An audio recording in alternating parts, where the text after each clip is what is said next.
A gente colocou também aqui uma pauta sobre inovação, criatividade e inovação, né? Então, toda essa dificuldade da pandemia, né? O mercado que a gente tinha até comentado, o mercado digital, por exemplo, cresceu muito, né? A mídia programática, as tecnologias cresceram na pandemia, o e-commerce, né? Já outros segmentos tiveram mais dificuldade, né? Os eventos, né? E também a produção audiovisual, aquelas produções que a gente estava mais acostumado, né? De ter toda a equipe, o backstage, né? Tudo isso foi parado. Então eu queria saber de vocês como que vocês estão lidando com essa nova realidade, né? Com essas limitações, né? Que eu acho que é um pouco de desconstruir, mas acho que eu quero um pouco mais profundo não só a parte de estrutura, mas também um momento de reflexão, assim, de desconstruir e criar de novo, né? Não sei se existe uma oportunidade de mercado, como que vocês olham para isso. Então, na verdade, são duas perguntas, né? Uma é o que vocês têm feito de trabalho e a oportunidade de construir algo diferente nesse momento. Vai, Eco, vai. A bola é sua, Eco.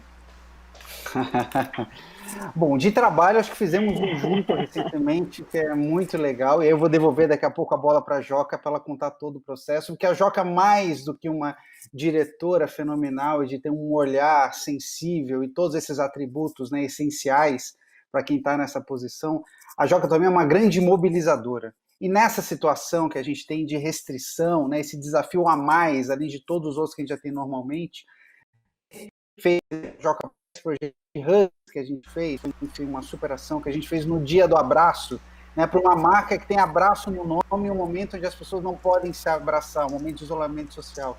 Então a gente teve que encontrar uma forma de fazer com que as pessoas se juntassem, se unissem na questão da emoção, né, que é o que norteia muito a comunicação. E a Joca, como grande mobilizadora, conseguiu levantar e colocar isso de pé. Então, não vou contar a ideia, vou deixar você contar, Joca, que aí você explica como foi todo o processo.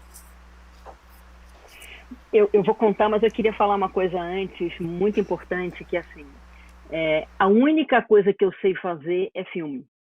E eu nunca tinha vivido uma crise como essa. Eu não sei vocês, mas eu não. Eu vivi a crise de 2008 e eu não a percebi tanto, de tanto que eu trabalhei.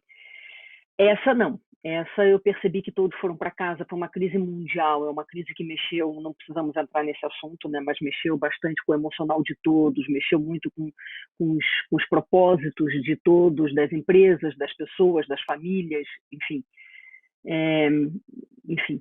E quando eu vim para casa, a primeira coisa que eu fiz foi me perguntar, então tá, Joca, e agora que você não vai fazer aquilo que você mais gosta, a única coisa que você sabe fazer, né? Como é que a gente vai resolver essa questão aqui? E muito rapidamente eu entendi que eu tinha que me mexer. E esse movimento foi feito com muita verdade. E aí eu descobri no meio da pandemia que eu acho que eu me preparei 10 anos para essa crise específica. Porque, como disse o Eco, ele tem razão, eu não usaria o termo mobilizadora só, eu colocaria assim que eu sou uma pessoa que eu trabalho muito rapidamente, muito facilmente com muitas pessoas. Eu tenho uma rede de relacionamentos e eu formei muitas pessoas. E quando eu digo eu formei os olhares, as pessoas me conhecem, então elas sabem quando eu estou filmando, o que eu vou falar, o que eu espero, e eu confio muito em quem está comigo. O meu processo de trabalho lida muito com confiança.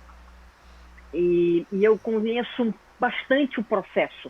Então, eu confio muito e eu garanto. No final, eu falo assim, se der confusão, eu vou fazer assim, vou fazer assim, eu combino o jogo com todo mundo, enfim.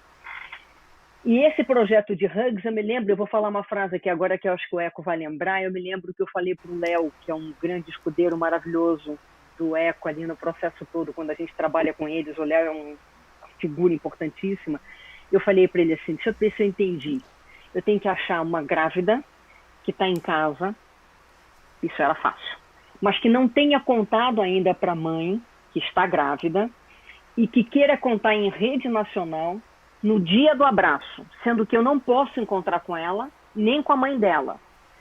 E eu tenho que contar isso numa projeção, portanto eu tenho que ter um muro legal próximo da casa da mãe para ela enxergar. É isso que você está me pedindo? Tá legal. E quanto tempo eu tenho? Uma semana. queria saber dessa parte de vocês, assim, do storytelling, né? Então, assim, a gente, com a pandemia e tudo, tem uma movimentação, puxou muito o tecnológico, o digital, todo mundo conectado, call, né? Quem não fazia tem que fazer no trabalho, e muitas conexões, acelerou a curva aí do digital, né? A digitalização para todos, o banco, esse é um bom caso, né? De resolver o banco, muita gente não fazia. Agora, também, aí no mercado publicitário falaram muito sobre isso. Não, agora vai só digital e tal, acabou muito indo só para soluções tecnológicas, né? E aí mostra o quão importante é saber contar uma boa história, né? Contar uma história legal, fazer um storytelling e montar isso. Então, eu queria que vocês comentassem dessa importância, então, de contar uma narrativa independente da plataforma, né, da ferramenta que tem te utilizado. Estou falando aí de muitas soluções, o Eco está lá na Accenture e conhece muito bem essa parte, né, conversa agência, consultoria e tal. Mas acho que o mais importante é isso, né, essa volta de contar uma boa história, né? Qual a importância disso para as marcas? Como que vocês olham isso com relação às marcas, de ter uma boa narrativa, uma boa história, muito mais do que a plataforma, né? O que a gente tem vivido hoje. Não, isso continua, isso é fundamental, eu diria, é vital para a nossa profissão, a gente embalar tudo que a gente faz no formato de uma história, que isso ajuda a deixar mais memorável, isso consegue ativar outros sentidos das pessoas, e para as marcas elas criam uma relação num outro nível, né, com os consumidores. Eu tenho falado muito em algumas palestras essa questão de como está mudando a estrutura da nossa indústria, né? Se você olha antigamente, a grande divisão era clientes, né, empresas, marcas de produtos ou serviços, que é uma divisão voltada para company-centric, que a gente fala, né? É centrada na empresa, né? Assim como ela se apresenta para o público. Com esse empoderamento cada vez maior do consumidor, a importância de você ter um layer de criatividade que transforme o que era produto em entretenimento, o que era serviço em experiência, é fundamental, é vital. Então, quando a gente fala de como se relacionar com os consumidores cada vez mais, é ou entretendo eles, se você for uma categoria onde isso tem a ver, né, seja produto de consumo, bebida, comida, o que seja, ou se você é um banco, uma telefonia, alguma coisa que tenha por trás o que era chamado de serviço, hoje tem que dar uma experiência, né? Que nada mais é que o serviço com um layer humano por cima, porque no fim é isso que fica. Essa coisa, tecnologia é um layer que vai desaparecer, ele vai sumir. A gente só está encontrando novas formas de contar novas histórias em novos lugares. Para mim, essa é a evolução do que a gente faz.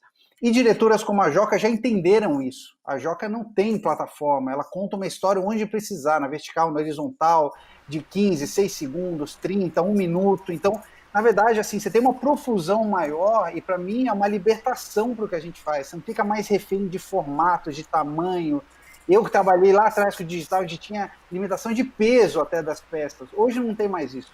Hoje você consegue, inclusive, estar o tempo todo com as pessoas, né? Se você faz uma coisa que elas podem acessar pelo celular de uma forma fácil, você consegue acessar elas e ter esse contato com os consumidores em momentos que antes eram impossíveis. Você tinha momentos determinados ao longo do dia para poder falar, para poder anunciar coisas para as pessoas. Hoje essa relação ficou perene. E se você continuar com um discurso só vendedor, você vai ficar algo que vai ser intrusivo no dia dessas pessoas. Mas se você for um contador de histórias, elas vão querer ouvir as suas histórias ao longo do dia todo. Daí a importância de ter olhares como o da Joca, que pegam algo que é verdade, né? As pessoas cada vez mais tendo, né, anticorpos, né? E às vezes até repulsa tudo que é vendedor, tudo que de cara já tem uma chancela, um rótulo de publicidade, né? As pessoas não querem ver isso mais dessa forma antiga, né? Mas se você consegue contar uma verdade, ou você consegue embalar isso de um jeito de entretenimento, de uma história que engaja as pessoas no que você está contando e não no que você está vendendo, aí você ganha uma relação com elas que, enfim, não tem fim, vai aumentar cada vez mais. Então, para mim, esse é o movimento, e daí cada vez mais a importância não só da questão da história, mas da criatividade.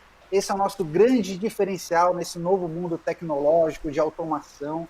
É o que a gente sabe fazer, as máquinas não sabem. Então, por isso que eu vejo com muito bons olhos esse futuro que está vindo por aí.